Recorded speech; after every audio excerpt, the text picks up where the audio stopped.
School परिसर झुलंता अवस्था राति जगुआली मृतदेह उद्धार।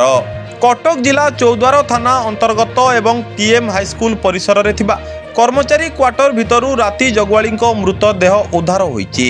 मृतक हेउचंती से स्कूल रो कार्यरत पियन अभिमनु बेहरा पुओ ज्ञान रंजन बेहरा बयस पाखापाखि 30 वर्ष। से आज को 5 वर्ष होला स्कूल परिसर रे रही राति जगुआली भावे काम करि आसुथुले। आज सकाळु तांको बापा देखिले कि तांको पुओ रहिबा घर भितरे झुलंता अवस्था रहिचंती। तुरंत स्कूल रो प्रधान शिक्षक को यह विषय जणाइथिले। प्रधान शिक्षक तुरंत चौद्वार थाना को खबर देथिले। खबर पाइबा परे चौद्वार पुलिस स्कूल परिसर रे पहुंची झुलंता अवस्था थिबा शवकु तळकु आनिथिले एवं परे शवटी को व्यवच्छेद पई स्थानीय आंबुलांस जोगे कटक मुख्य स्वास्थ्य केन्द्र को पठाइथिले। तेबे केउ कारणरू से आत्महत्या करिसंती ए पर्यंत अस्पर्श रहिछि। कटकरू निवेदिता सिंह को रिपोर्ट, सूर्यास्त न्यूज।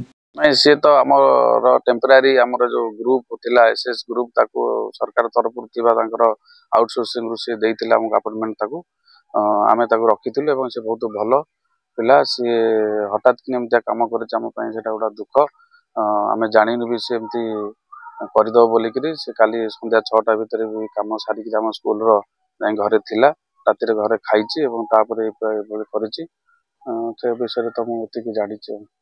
नाम कौन कोठ रहउतले से ता ना होची ज्ञान रंजन बेउरिया। से आम स्कूल पछपटे गोटे घरे आम अलटमेंट करथिलु रहिया पे जेहेतु से वाचमैन नाम एठी अपॉइंटमेंट पाइथिला तेणु आम गोटे घर देइथिलु एवं ताका बापा एठी मध्य कार्यरत अछंती तेणु ता देरे से रहिथिले।